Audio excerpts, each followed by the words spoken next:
those lines as well. In addition, one thing to think about is if folks have defaulted on their student loans, although they're not.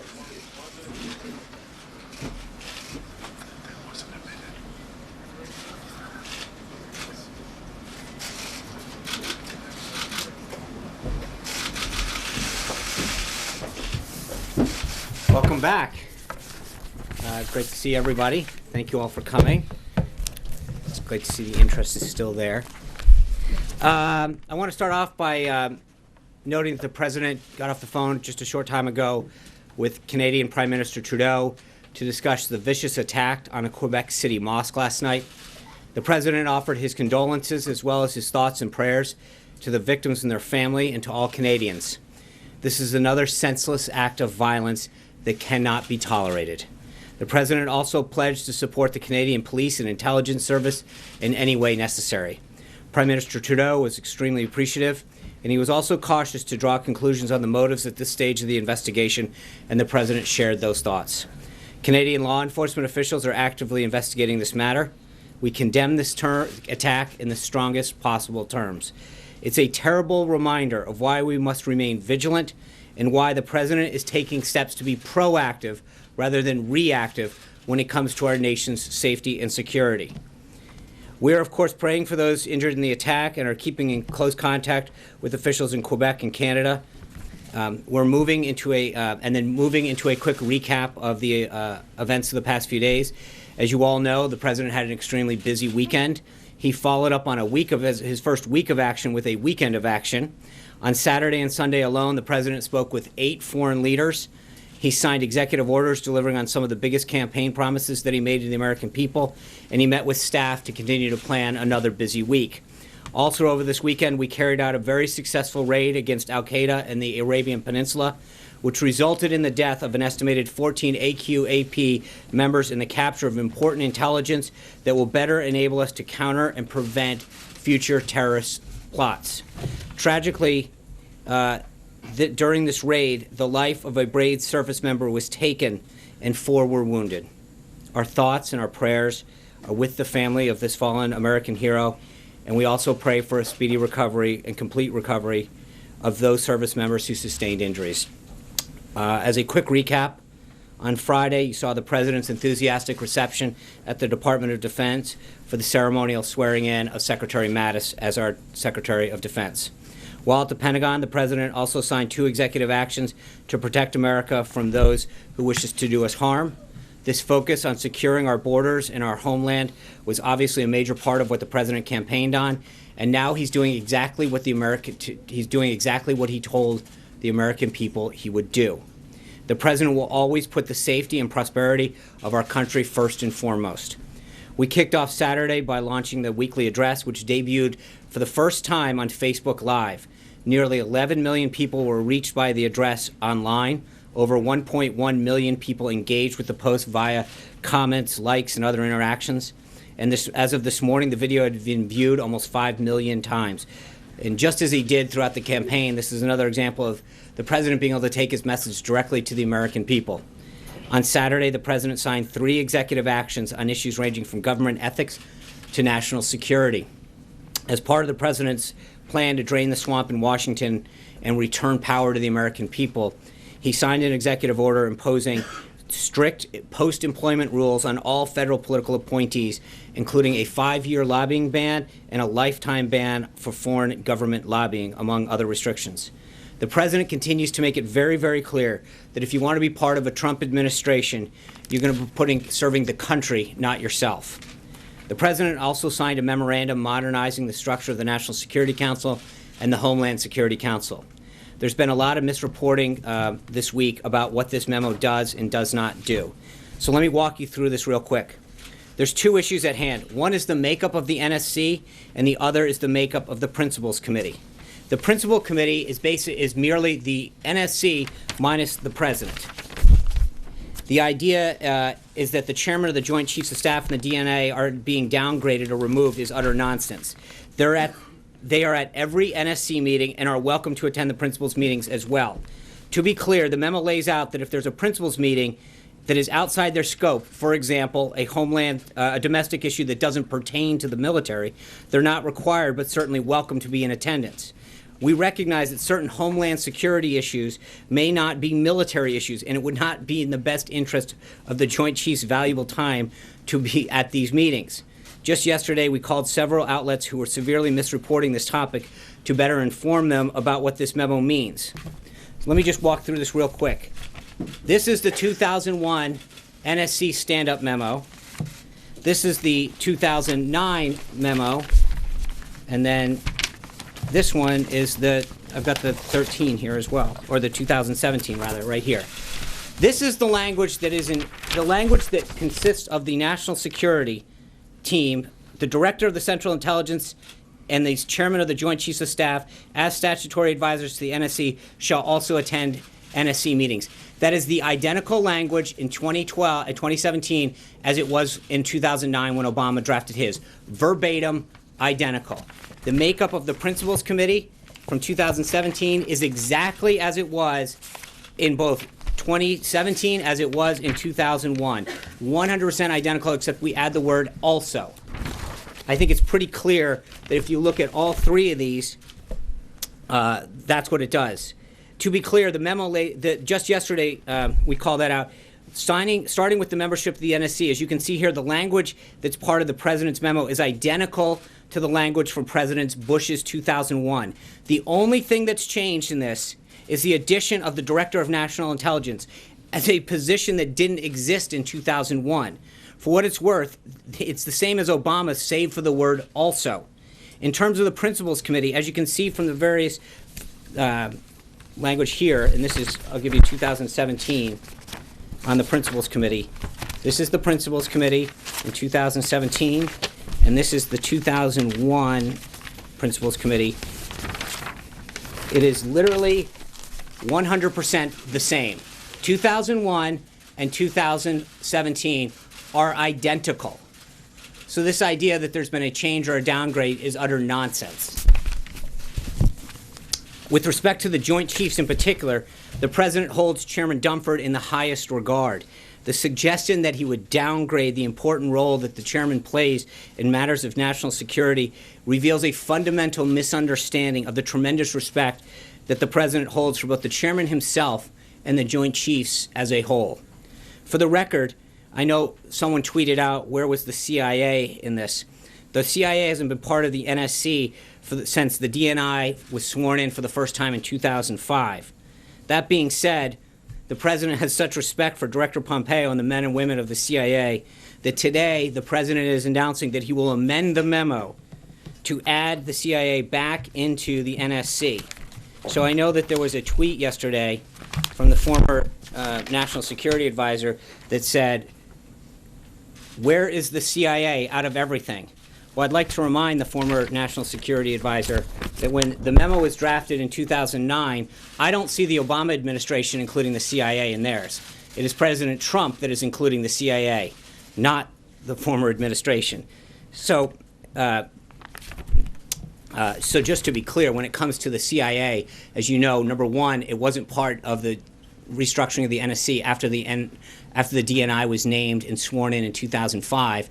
And we are the administration that's adding it back into the NSC and amending it in. It was the Obama administration that didn't have it in. So to answer the former National Security Advisor's tweet, the CIA isn't ours and it wasn't in theirs. With respect to hold on one second. Moving on, the President also signed another memo when he was at the Department of Defense instructing the Joint Chiefs of Staff in the next 30 days to deliver to him a plan to defeat ISIS.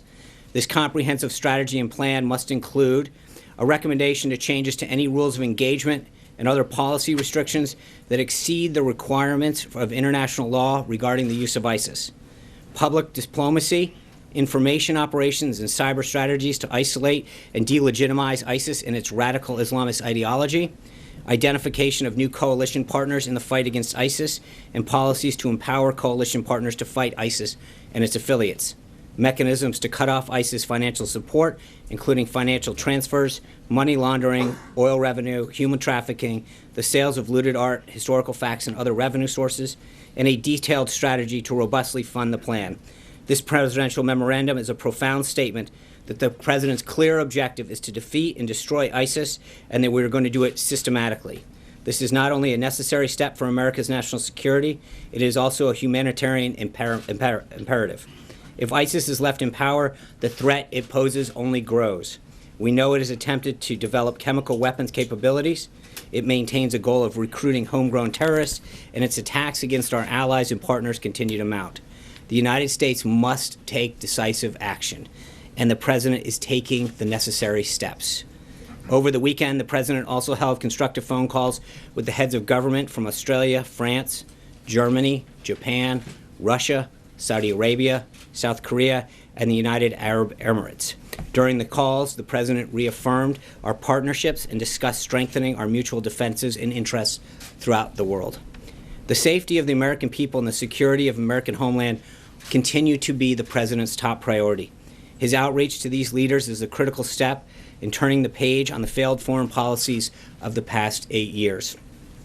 Notably, he did all this in the face of extreme obstructionism from Democrats in the Senate, who are holding up 17 of his department or agency leads that require Senate confirmation. In contrast, 10 days into his term, President Obama only had 7 people in these positions awaiting confirmation. President Bush had all but 4 confirmed. If Senate Democrats think that voters are going to be okay with them continuing business as usual, dragging their heels and confirming qualified nominees, they sorely misunderstood the message this November. The truth is, these cabinet members are unbelievably qualified and will all be confirmed by the Senate. And Democrats know this. So it's time to stop playing political games with the core functions of our government. This morning, the Office of the U.S. Trade Representative sent 12 letters officially notifying the nations to the Trans-Pacific Partnership that the U.S. has withdrawn from the agreement, the next step in fulfilling the president's campaign promise to get our country out of unacceptable trade deals that don't put America's interests first. The president will continue to negotiate new, better trade agreements that will bring jobs back, increase American wages, and reduce our trade deficit. The White House Office of Intergovernmental Affairs has been hard at work making sure that all lines of communication are open at all levels of government throughout the country. As of today, the White House has made contact with all governor's offices in every state and territory, and deeper dive conversations on a range of issues have already taken place with 32 governors or their offices. Outreach efforts have touched 22 of 50 state attorney generals, 32 of 50 states secretaries of state, 16 speakers of the House, the leaders of the 10 largest federally recognized tribes, and the leaders of some of the country's largest counties and municipalities. All have expressed enthusiasm about working with the White House on issues impacting their local communities and families. The Intergovernmental Affairs Office is also preparing for the National Governors Association meeting in Washington at the end of February, at which the president plans to host a dinner. Today, the president started his day with a breakfast and listening session with small business leaders. A list of attendees is available if you're interested. The meeting comes on the heels of similar listening sessions that the president held last week with some of the country's top business and union leaders and frontline workers. He's made it clear in his first week in office through numerous executive actions, meetings, and listening sessions that he's fully committed to fighting on behalf of American workers and small businesses. This morning, the vice president hosted a breakfast with King Abdullah II of Jordan at the Naval Observatory, and the president expects to greet the king this Thursday at the National Prayer Breakfast. The vice president thanked the king for his efforts in advancing peace and stability in the Middle East, and reaffirmed the United States' commitment to Jordan's security and economic development. The two leaders discussed events in the region, including ways to accelerate the coalition's effort to defeat ISIS and promote a political solution to the Syrian conflict. The vice president welcomes the king's views on potential changes involving the U.S. Embassy in Israel and reiterated that the United States is at the early stages of this decision-making process. The two leaders also discussed how to best make progress towards a comprehensive agreement between Israel and the Palestinians. The vice president and King Abdullah agreed on the importance of continuing to strengthen the U.S.-Jordan relationship and pledged to stay in close contact about events in the region. Also this morning, the president signed an executive order reducing regulation and controlling regulatory costs. The order instructs the Director of Office of Management and Budget to issue guidelines that for every one new regulation, 2 existing regulations in an agency be eliminated. We're calling it 1 in, 2 out. Additionally, the order states that the cost of all new regulations finalized in fiscal 2017 must be no greater than 0 for each agency. And beginning in 2018, each agency will have an incremental cost cap set by the Director of OMB, beyond which it cannot issue regulations. This executive order is the first step in the President delivering on his promise to slash bureaucratic red tape that is choking our nation's small businesses. Under the President's leadership, the federal government will no longer punish Americans for working and doing business in the United States. Every year, overregulation costs our economy billions of dollars and reduces the wealth of every American household. This executive order will help get the economy back on track and is part of the President's bold plan to create 25 million new American jobs in the next decade. It's worth noting that this order is perhaps the most significant administrative action in the world of regulatory reform since President Reagan created the Office of Information and Regulatory Affairs in 1981. Finally, a few administrative notes. I'm pleased to announce that Prime Minister Netanyahu of Israel will visit the United States on February 15th. Our relationship with the only democracy in the Middle East is crucial to the security of both our nations, and the President looks forward to discussing continued strategic, technological, military, and intelligence cooperation with the Prime Minister. As you know, tomorrow at 8 p.m., the President will announce who he intends to nominate for the Supreme Court. And for a party preaching tolerance, it's interesting to see some Democrats have already come out against this unnamed individual. So with that, I'd be glad to take a few questions. Sean? Yeah. Thanks, Sean. Over the weekend, President Trump requested that the King of Saudi Arabia join him by supporting safe zones in Syria. Right. What type of support does President Trump intend to provide, and when can Syrian civilians expect to receive this support?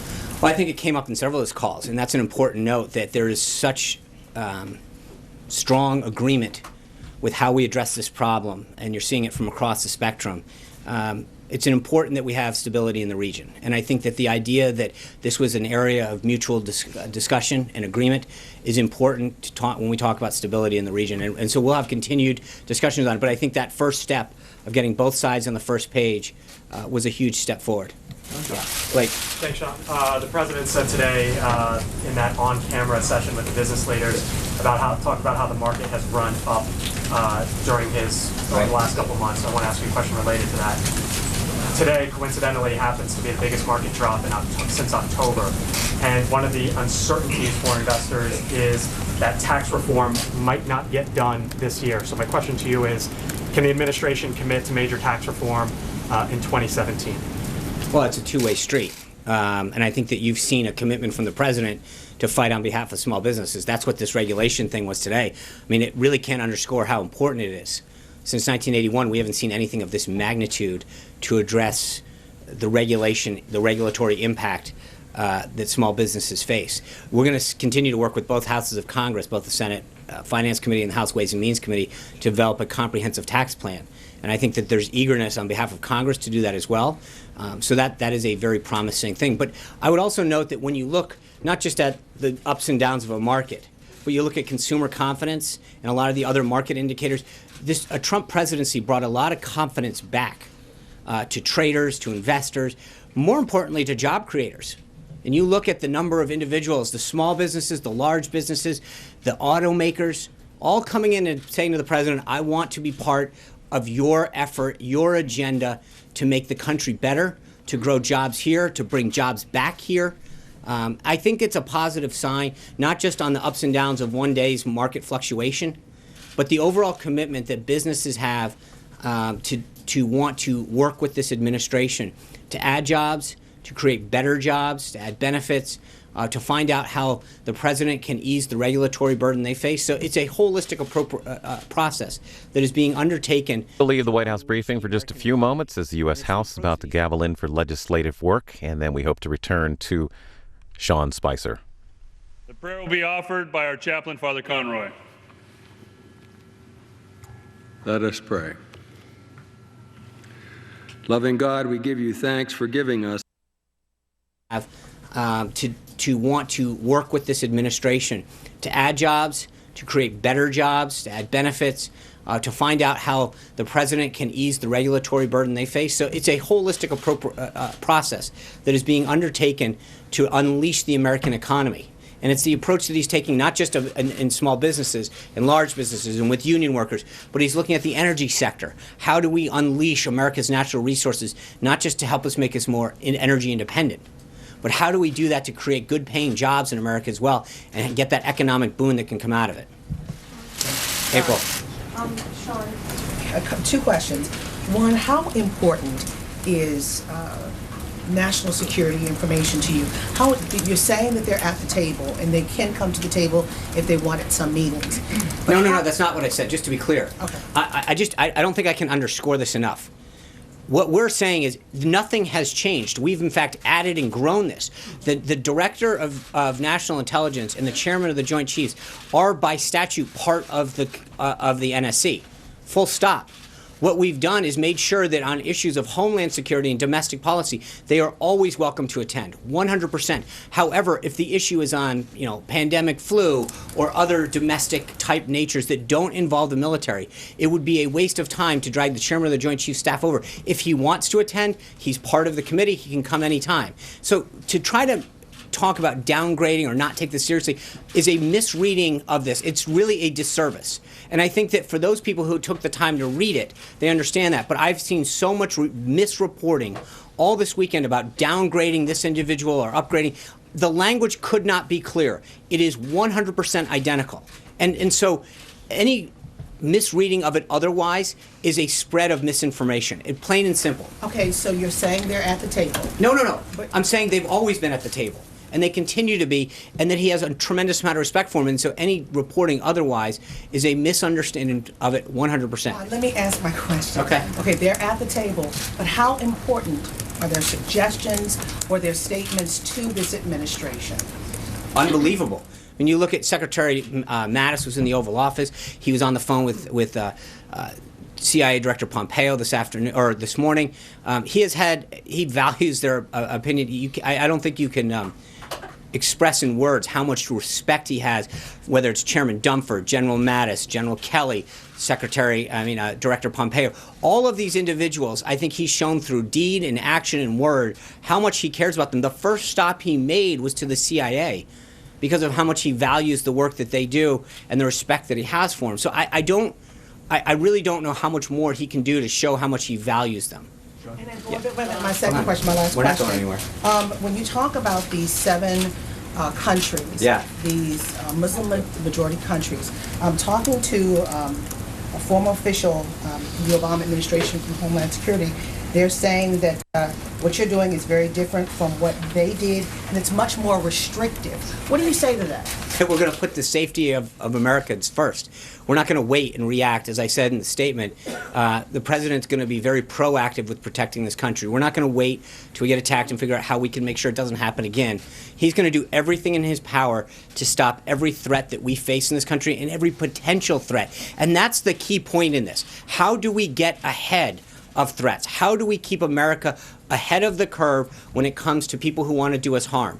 And that's what the president's done, is he's made sure that every way possible we get down the path of securing this country, putting America's safety and security first and foremost, bar none. Major Garrett. Sean, you suggested over the weekend, and so did Stephen Miller, that the action taken on the executive order might have been related to some specific intelligence, that it was necessary to prevent something from happening, and any questions about why certain agencies may not have been as briefed up can be explained in part because it needed to happen right away. Can you? Well, no, I think just to be clear on that, you were trying to get. Yeah, thank you. I appreciate that opportunity. I think what we're trying to say is you don't know when the next threat's coming. You don't know when the next attack's coming. And so the best you can do is to get ahead of it, because if you wait, you're going to be reacting. And what I think I want to be clear on is the president's not going to wait. He's going to make sure he does everything in his power when he can to protect the homeland and its people. That's it. And so getting ahead of threats is the key. Not waiting till they happen, not saying, hey, once it happens, how do we react to make sure it doesn't happen again? I think what I want to be clear about is that since becoming president, he's continued to take steps through executive order and otherwise to make sure that this country is as safe as it can be and that we're ahead of every threat. In other words, it was not put in place, on the timeline it was put in place, and the procedures it was put in place because of specific intelligence that was suggesting something needed to be done? I'm not saying that at all. Okay, I just want to make sure on that. Yes, all I'm saying is that his view, in general, is not to wait to get ahead of the curve. There wasn't a specific threat. It was saying we have to do this Saturday, Sunday will be. But the point that I'm trying to make is that we don't know when that hour comes. We don't know when that individual crosses into our border to do us harm. And so the idea of waiting when you don't know, could it be that night? Could it be the next day? Could it be the next week? And the president's view is, I'm not going to wait. I'm going to make sure that we protect the homeland and its people as soon as possible with every measure that I can. John Roberts. Just following up on that a little bit, I've got two questions unrelated, so I'll ask the second one. Number of legal challenges against this executive order. What's your level of confidence that you will prevail legally, and what's the basis for that level of confidence? Well, and the most prominent case is the one in the Eastern District of New York, and I think we won't even have to prevail in that case. It doesn't make any sense. It deals with people who are being deported. The action never spoke to it, never intended to deport people. It had to do with how do we process people in and detain them until we ascertained whether or not they sought to do us any harm. And again, remember, we're talking about a universe of 109 people. There were 325,000 people that came into this country over a 24-hour period from another country. 109 of them were stopped for additional screening. We've got to keep this in proportion, folks. This is 109 people being stopped out of 325 over a 24-hour period. And I know that everyone likes to get where they want to get to as quick as possible. And I think the government did a phenomenal job of making sure that we process people through, but we did so knowing so that the people who are coming in hadn't done anything that was seeking to do us harm. That's it, plain and simple. And I think that's an important thing to note, that when you actually look at the perspective of what's going on, and you note the polls that were going up this morning, a majority of Americans agree with the president. They recognize that the steps that he's taken were to keep this country safe and to make sure that we didn't look back and say, I wish we had done the following. But Judge Donnelly's order is just one of a number. There's four, I believe, right? Yeah. And I don't think any of the others are pertaining. All of the enforcement and action regarding the executive order is in place, and it still remains right now. And we feel pretty confident that if there's any problems, we'll prevail. It is, again, this is a national security issue. These 7 countries were derived from what the Obama administration had deemed as needing further travel restriction. We followed through on that, and as we continue to go through this 90-day process review, we're going to make sure that we put a system in place that vets, extreme vets, these people who are coming into our country that potentially could do us harm. Plain and simple. John Gizzi. So second question. I'm sorry, I forgot. John said too. You can't forget things like that. What's the president's response to Iran flagrantly thumbing its nose at the UN Security Council? We're aware of order, and if I could just finish, Prime Minister Netanyahu, who you mentioned will be coming here on the 15th, is looking to the White House for more sanctions against Iran. And I think we're looking into that. We're aware that Iran fired that missile. We're looking into the exact nature of it, and I'll try to have more for you later. Thank you, Sean. John Gizzi. Thank you very much. 2 brief questions. First, the president of ZOA, Zionists of America, put out a statement following the president's proclamation on the Holocaust, saying that the omission of Jews and what they experienced was, quote, painful, unquote. Is the president aware of some of the criticism from the American Jewish community, and does he plan to do anything about it? Well, I think he's aware of what people have been saying, but I think by and large he's been praised for it. I think the president recognized the tremendous loss of life that came from the Holocaust, but I think with respect to Israel and the Jewish people specifically, there's been no better friend than Donald Trump when it comes to protecting Israel, building a better friendship with Israel. You look at what Prime Minister Netanyahu's talked about. He welcomes this administration. He appreciates the friendship and respect that he has shown to Israel and to the Jewish people. But to suggest otherwise, John, I frankly got to be honest. I mean, the president went out of his way to recognize the Holocaust and the suffering that went through it and the people that were affected by it and the loss of life, and to make sure that America never forgets what so many people went through, whether they were Jews or gypsies, gays, disability, priests. And I get it, but at the end of the day, I don't think when you look at state of Israel or the Jewish people themselves, I think there's been no better friend to Donald Trump, especially after the last 8 years. The tremendous respect that he's shown Israel, the Jewish people, and to suggest anything otherwise is frankly a little disappointing. My other question, Hold on, Mark, I'm sorry. Okay. Second question. I'm getting way too into the second question. Thank you. Several NGOs that have helped people from the countries affected have said they specifically have focused on people who interpreted for our military. Right. And say they would be affected by this. I believe Secretary Mattis said he hoped to specify that to give these people a better shot at it. Is there going to be any change? Well, you look at that one interpreter yesterday, came back, he was interviewed on television and said, I love Donald Trump. I think we recognize that people who have served this country, we should make sure that in those cases they're helped out. But that doesn't mean that we just give them a pass. The Obama administration, I think it was 2009, let 2 people through the Iraqi program in. Those people came to the United States and tried to plan an attack in Kentucky. I think that we've got to recognize that people who have helped this country, have served this nation, might not be citizens at the time, want to come here, that we need to appreciate the service that they've had. That doesn't mean that we don't let them in without a certain degree of vetting. And I think that's what we're going to do to make sure, again, that the onus is on us to make sure that we're protecting the American people, and that people who want to come into this country do so in a peaceful way. Margaret, sorry.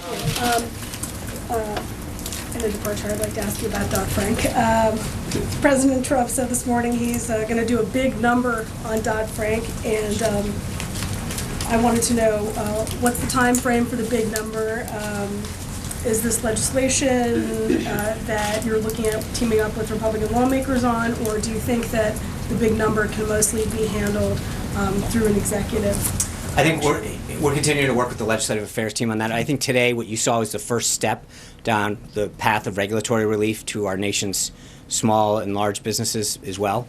And I think that he understands, especially as a businessman himself and someone who's been involved in financing, the impact that Dodd-Frank has had on lending in particular, and the impact that it has on small and large businesses. So I think we're going to continue to work with Congress on reform.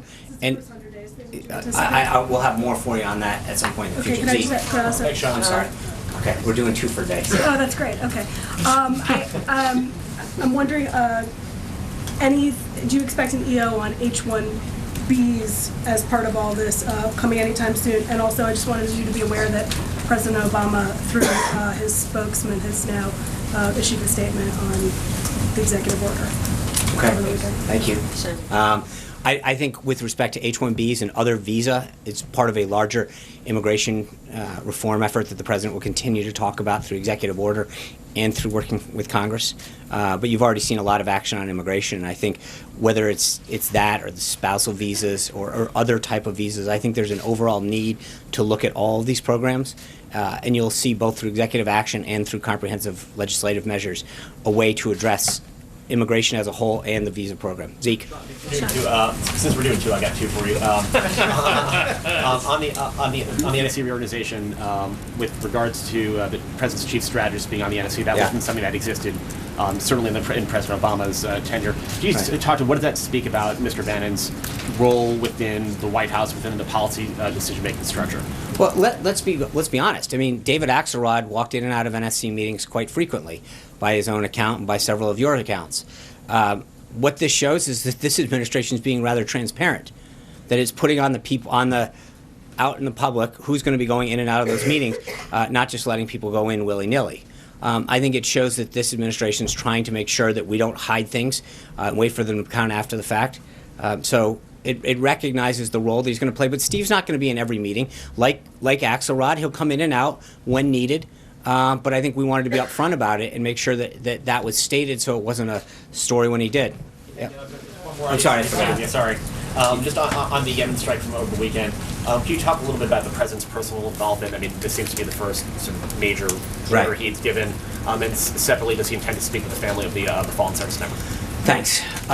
He was, obviously aware of the strike occurring. He was kept in constant contact Saturday night of the status of the mission, both the success that it had and the tragic loss of life that occurred to that member. We are currently following Department of Defense next of kin procedures, and as soon as it is appropriate, the president will be speaking with the family members. Yes. Thank you very much. On North Korea ICBM, the North Korea announced that if the United States intercept ICBM, it would be the war. How did you respond on this? How did we what? How did you respond to North Korean? It would be the war if you intercept North Korean's ICBM launch. I'm sorry. How did you respond? How did we respond to North Korea? We're working through diplomatic channels on that. I don't have any further readout on that. One more. Okay. And yesterday, President Trump called with acting President Hwang Yong-won of South Korea. And also they said that U.S. and South Korea agreed to strengthen joint defense capabilities. What is the particularly joint? Well, they spoke last night about 7 o'clock. There was a readout provided to that call, and I think we'll have further steps to announce in follow-up to that call, but I think the readout speaks for itself. Mike? I want to ask about the Supreme Court pick. Yeah. Can you talk about why he's moved that pick up to tomorrow night, it sounds like? Can you tell us who the pick is? Is the pick off the list he's been using? Is he 100% sure this is the pick? He is 100% sure he's the pick. This individual is part of the list that he put out. He maintains exactly what he said he was going to do. But I'm not going to share any further guidance on that. But I appreciate the try. When you said he, Sean, when you said he's? I said the individual. You also said he. You said he's the what? Sean, yeah. Just following up on the president's comments last week that 3 million illegal immigrants voted in the election. You guys said that he would have an executive order on this subject. Is he still planning to do that, or has he changed his mind? He still has planning to do that. And then a second follow-up on your statement about the Holocaust statement. Last night, the Republican Jewish Coalition called it an unfortunate omission that the White House did not acknowledge the Jewish people or they weren't in anti-Semitism. President Bush's acknowledgement either. It was President Bush did mention anti-Semitism. So, look, I think this is. Explain why you decided to depart from bipartisan tradition of two presidents. It's not. The statement was written with the help of an individual who's both Jewish and the descendants of Holocaust survivors. To suggest that remembering the Holocaust and acknowledging all of the people, Jewish, gypsies, priests, disabled, gays, and lesbians, I mean, it is pathetic that people are picking on a statement. I remember we issued a statement at Christmas time calling Christ the King, and many of the reporters that are in this room and otherwise started wondering whether we're referring to the King as the president-elect. Do you know how offensive that was to Christians? I mean, the idea that you're nitpicking a statement that sought to remember this tragic event that occurred and the people who died in it is just ridiculous. I think he acknowledged the suffering that existed and wants to make sure that it's enshrined in the American people's memory so that something like this never, ever happens again. And I think to sit there and suggest that he was trying to single out anything, and a people of which he has shown such tremendous respect for, and such a willingness in terms of the state of Israel to go out there and show the partnership that it needs to exist between us and the respect. And when you contrast that, frankly, a statement, and you look at the actions of the last administration, the Iran nuclear deal, them giving Palestine an equal footing in terms of the amendment that was passed to the UN Security Council on their way out the door, to compare a statement that remembers the Holocaust with the actions of the last 8 years and the disrespect that was shown to Israel is unbelievable. Where were the questions about the UN Security Council resolution that came forward and the idea of this unprecedented step that the outgoing administration took as a massive slap in the face of Israel? Where were the questions then? The statement. No, I didn't. Did I say that? No. You mentioned that. I know what I said. I didn't say Jared's name. It was I'm not. But I'm just saying. No, I'm not getting into who wrote it. But he has several members of the Jewish faith on his senior staff, and to suggest that it was an omission of anything else is kind of ridiculous. Yeah. Sean, I think, I'm sure you're aware, there's a dissent cable that's being circulated inside the State Department, and takes issue with the executive order. Are you aware of it? What's your reaction to it? And are you concerned that you are facing a bureaucracy at the State Department that may not be working in the same direction you are? And since it is two for Monday. The second thing is, if I could press you a little bit on the very first question you were asked on safe zones. President Trump said a couple of times before the election that he wanted Persian Gulf countries not only to be open to this, but to support it, to pay for it. Is that the request he made of the King of Saudi Arabia in the phone call over the weekend? So on the first part, the first part dealt with the dissent cable. Yes, we're aware of that. This is a procedure that is part of the State Department's way of letting career officials, career Foreign Service officers express themselves. Obviously, we're aware of it. But I think that any government official, anyone who doesn't understand the president's goal in this and what this actually was, again, I think this has been blown way out of proportion and exaggerated. Again, you talk about in a 24-hour period, 325,000 people from other countries flew in through our airports, and we're talking about 109 people from 7 countries that the Obama administration identified. And these career bureaucrats have a problem with it. I think that they should either get with the program or they can go. Hold on. This is about the safety of America, and there's a reason that the majority of Americans agree with the president. It's because they understand that that's his #1 priority, and it's his #1 duty, as it should be with any leader, to keep our people and our institutions safe from attack. And that these steps are frankly common sense steps that the president's taking to make sure that we're never looking in the rearview mirror saying we should have done something like this. And then on the safe zones, on the safe zones, pay for this. He did have a conversation about financing with them as well. Yes. Sean. Yes, Cecilia. Oh, I'm sorry. Cecilia. Thank you, Sean. President Obama, this statement that was just referenced earlier, said that he's heartened by the level of engagement taking place in communities around the country. Does President Trump have a message for the protesters, and does he have a message for the 109 people that you just mentioned? And since it's 2 for Monday, on this memo about the plan to defeat ISIS, President campaigned and said that he had a plan to defeat ISIS. Does he? Yes. He does, and he's talking to his generals to make sure that they provide him the feedback necessary to implement it. That is an ongoing conversation that he continues to have with both the Joint Chiefs, Secretary of State designee, the Homeland Security Secretary, and the Secretary of Defense. But he has been having that conversation within his National Security Council, within his advisors, to make sure that he has that. He has tasked the Joint Chiefs with a plan to come up with and implement some of his recommendations and some of theirs to make sure that we can defeat ISIS. And on the message, please, to the protesters and specifically to the families who this weekend were caught up in this. Yeah, and I think that it's a shame that people were inconvenienced, obviously, but at the end of the day, we're talking about a couple hours. I would rather, I'm sorry that some folks may have had to wait a little while, but I think the president would much rather know that he's not placing a call to someone who was killed because of someone was led in this country to commit a terrorist act.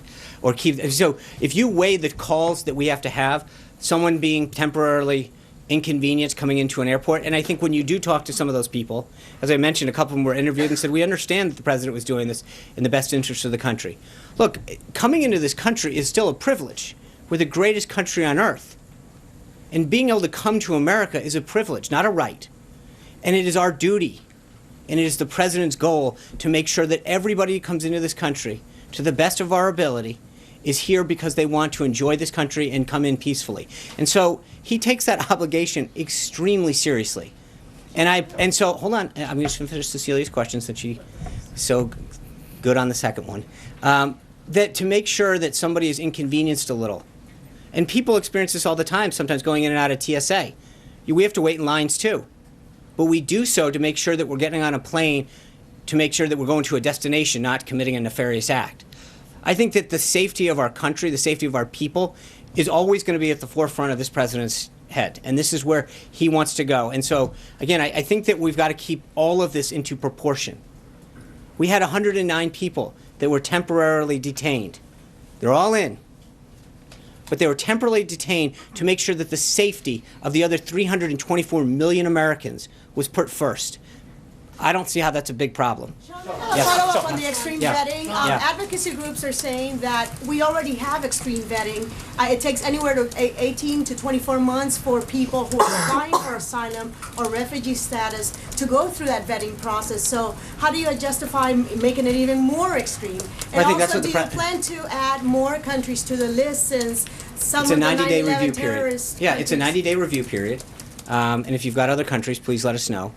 I understand that. It's interesting, though, that you're talking about adding countries when I keep hearing all these questions about was it too much and too quick. I mean, you can't have it both ways. You can't argue that we should add more countries, and yet you didn't like, we're having all these issues with the first. The is that some of the countries that have problems with terrorism are not in the list. Right, and we're reviewing the entire process over this period of time to make sure that we do this right. But I don't think you have to look any farther than the families of the Boston Marathon, in Atlanta, in San Bernardino, to ask if we can go further.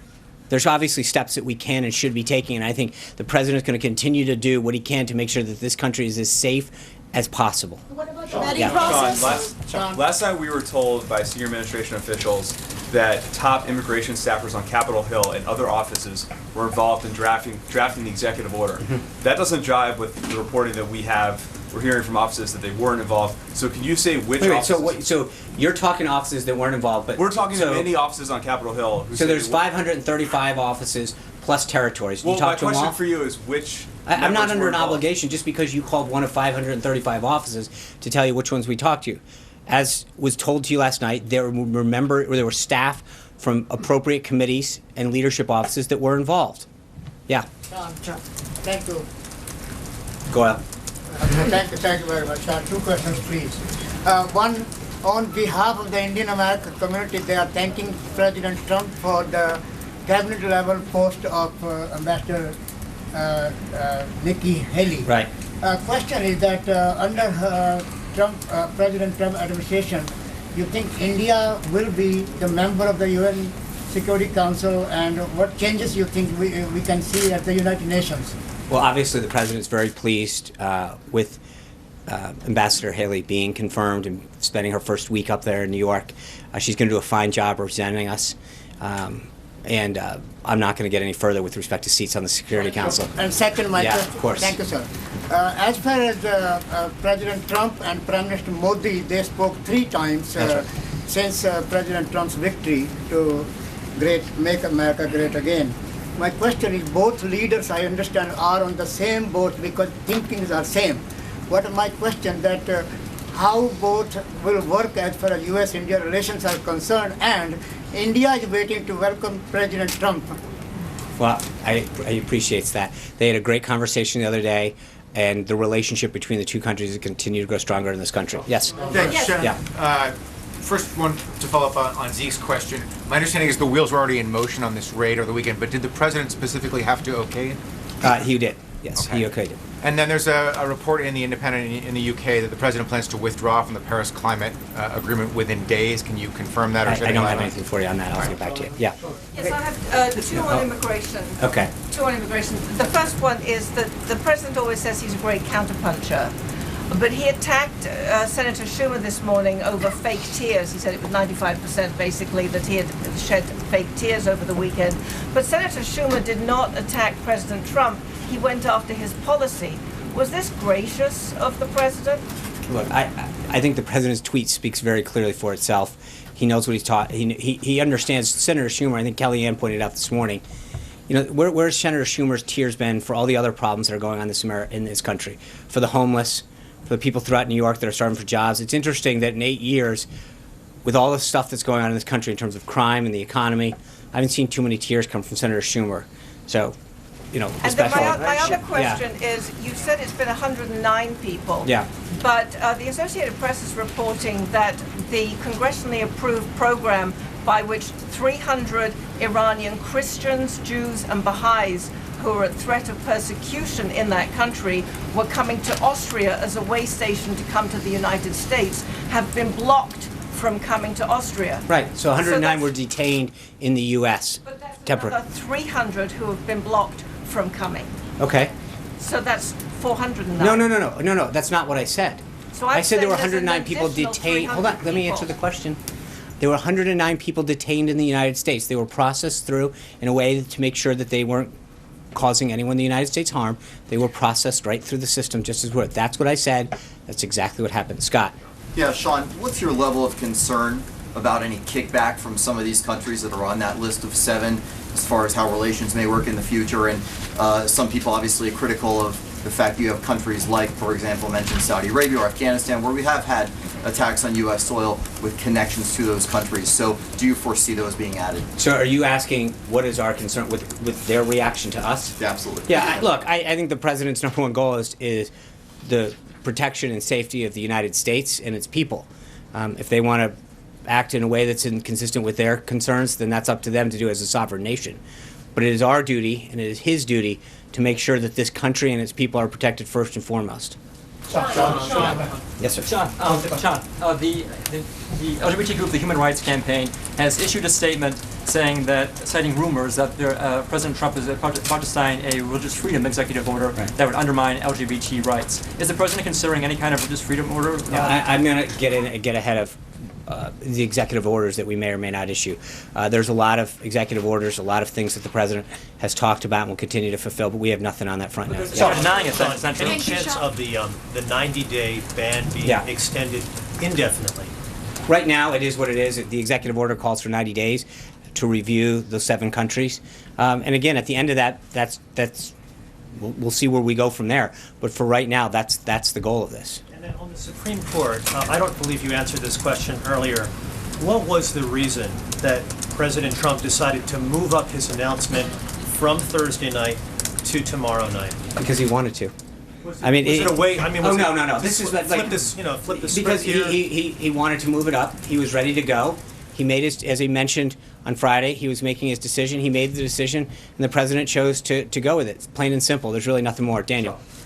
The New York Immigration Coalition claims that a Syrian refugee with a visa was among the detainees released from custody at JFK Airport. Why was that individual allowed to enter the country? And was it a violation of President Trump's? I think every individual that's gone through the process has gone through vetting to make sure that they don't pose a threat to this country. So the individual must have gone through the system. I mean, it's pretty plain and simple. But I thought you... Yeah. The daily briefings were not on the president's schedule Tuesday, Wednesday, or Friday of last week. Yeah. It's not on there today either. Can you confirm that he has not received the daily briefing on this day? No, he gets it every day. He gets it. Who does he get it from? I get it. He gets it every day. I just answered the question. Kristen. Sean, thanks. Jihadist groups celebrated news of the travel ban over the weekend, indicating that they see it as a recruiting tool. Former CIA and NSA Director Michael Hayden said that he believes this travel ban could make the U.S. less safe. So what do you say to those who argue this travel ban will make the country less safe? Okay, let's go back and look at what it is. 7 countries that the Obama administration had already identified needed further travel restrictions. They didn't issue a ban. I understand that, but what I'm saying is that the president recognizes that it is his duty and obligation to make sure that we keep this country safe, and that and by instituting a process by which we look at these countries over a 90-day period, and the process by which people can come in and out of this country to ensure the safety of each and every one of us, I think is something that makes a heck of a lot of sense. So I understand, and I think in a lot of cases, and I say this respectfully, that I think some people have not read what exactly the order says and are reading it through misguided media reports. I mean, that's when you actually read the report and understand the nexus of it and how it's working. And again, look at how it worked. When you talk about the 325,000 people, 109 were temporarily inconvenienced for the safety of us all.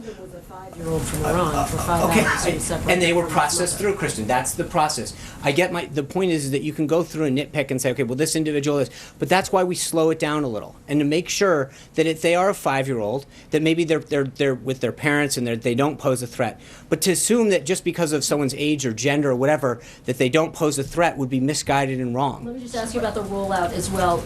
Did Secretary Kelly find out about the executive order as it was being signed, and did Secretary Mattis find out only hours earlier? Look, what I'm going to tell you is what has been briefed out previously, which is that all appropriate agencies and individuals that were needed to be part of the process were.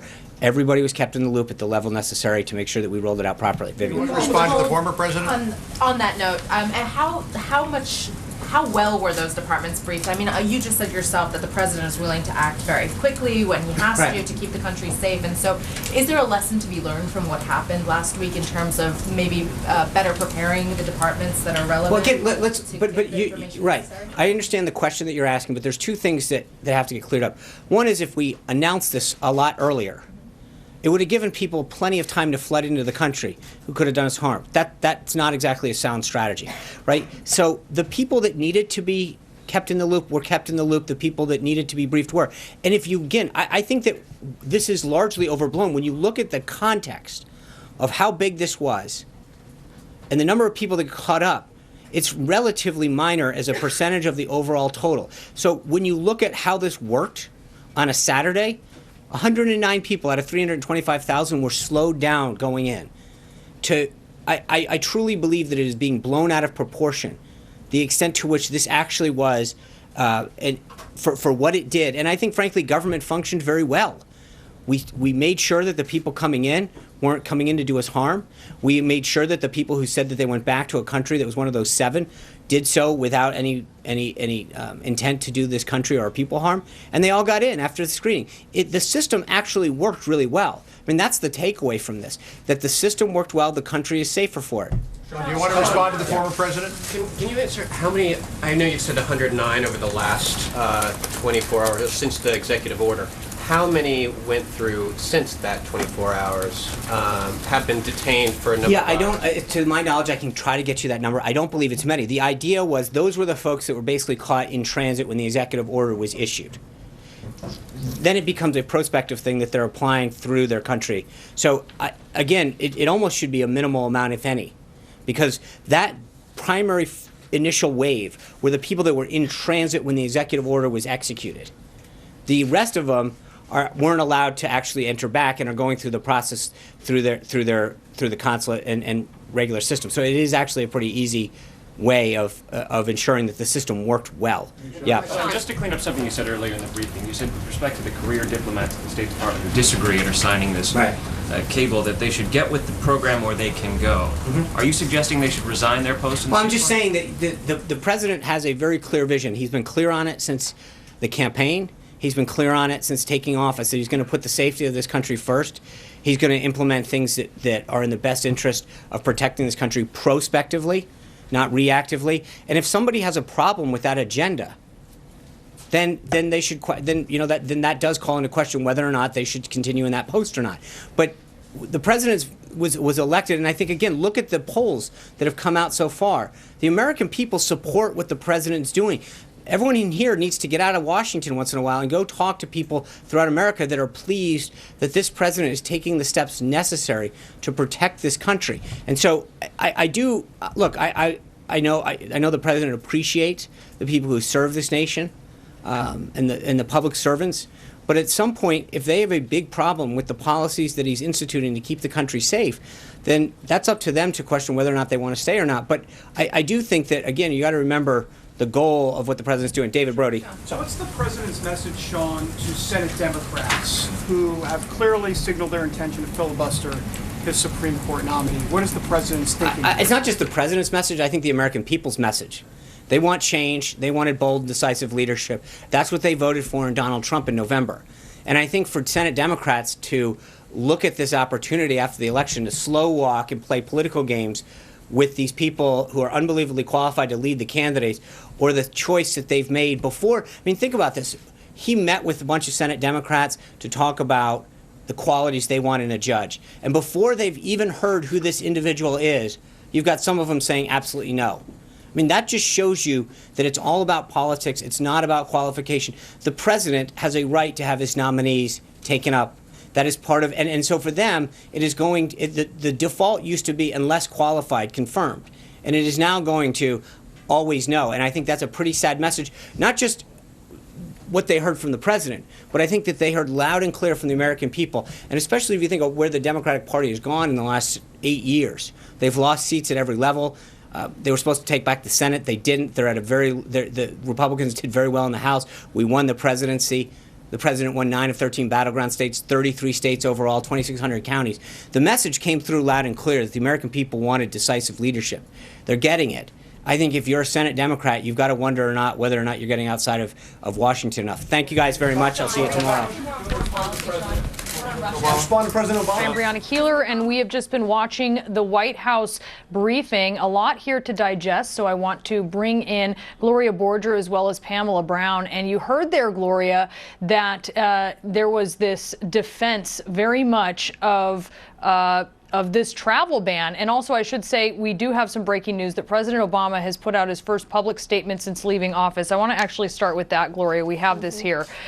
This is about the travel ban and some of the protests that we've seen. He said his spokesman says President Obama is heartened by the level of engagement taking place in communities around the country. In his final official speech as president, he spoke about the important role of citizens and how all Americans have a responsibility to be the guardians of our democracy, not just during an election, but every day. Citizens exercising their constitutional right to assemble, organize, and have their voices heard by their elected officials is exactly what we expect to see when American values are at stake.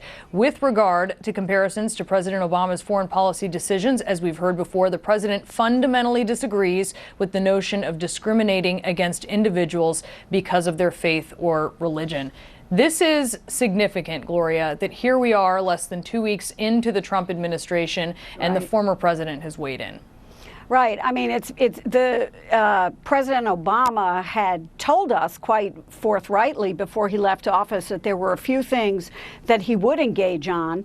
And when he thought that our values, that America's values were at stake, that he would engage. And that's what you see in that statement, because what he did was he effectively called this immigration shift a question of a religious ban, which the current administration believes that it is not.